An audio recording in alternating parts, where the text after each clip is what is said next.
Hello! Let us continue our reading of Grimm's Fairy Tales. Please be aware that some of these fairy tales are indeed a bit grim. You have been warned. Let's continue with a random fairy tale.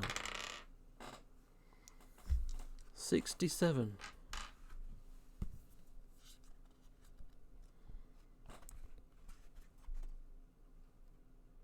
The 12 Huntsmen.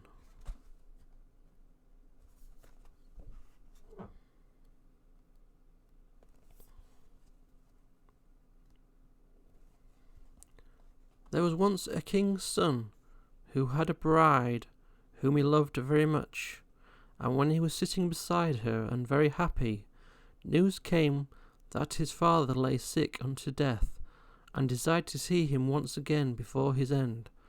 Then he said to his beloved, I must now go and leave you. I give you a ring as a remembrance of me. When I am king, I will return and fetch you. So he rode away, and when he reached his father, the latter was dangerously ill, and near his death. He said to him, Dear son, I wish to see you once again before my end. Promise me to marry as I wish. Then he named a certain king's daughter who was to be his wife. The son was in such trouble that he did not think what he was doing, and said, Yes, dear father, your will shall be done. And thereupon the king shut his eyes and died. When therefore the son had been proclaimed king, and the time of mourning was over, he was forced to keep the promise which he had given his father, and caused the king's daughter to be asked in marriage, and she was promised to him. His first betrothed heard of this, and fretted so much about his faithlessness that she nearly died. Then her father said to her, Dearest child, why are you so sad? You shall have whatsoever you will. She thought for a moment, and said, Dear father, I wish for 11 girls exactly like myself in face, figure, and size. The father said, If it be possible, your desire shall be fulfilled. And he caused a search to be made in the whole kingdom, until 11 young maidens were found, who exactly resembled his daughter in face, figure, and size. When they came to the king's daughter, she had 12 suits of huntsmen's clothes made, all alike, and the 11 maidens had to put on the huntsmen's clothes, and she herself put on the 12th suit. Thereupon she took leave of her father, and rode away with them, and rode to the court of her former betrothed, whom she loved so dearly. Then she asked if he required any huntsmen, and if he would take all of them into his service. The king looked at her, and did not know her, but as they were such handsome fellows, he said, Yes, and that he would willingly take them, and now they were the king's 12 huntsmen. The king, however, had a lion, which was a wondrous animal, for he knew all concealed and secret things. It came to pass that one evening he said to the king, You think you have 12 huntsmen? Yes, said the king. They are 12 huntsmen.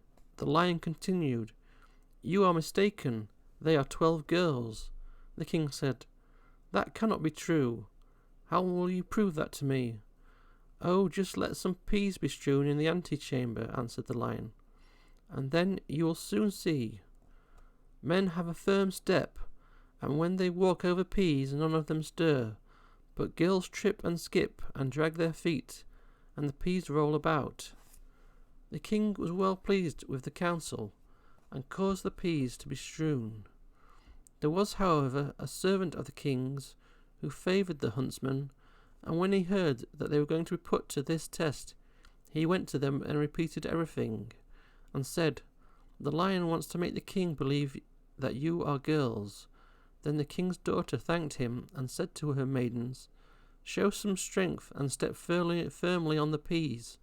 So next morning, when the king had the 12 huntsmen called before him, and they came into the antechamber where the peas were lying, they stepped so firmly on them, and had such a strong, sure walk, that not one of the peas either rolled or stirred. Then they went away again, and the king said to the lion, You have lied to me.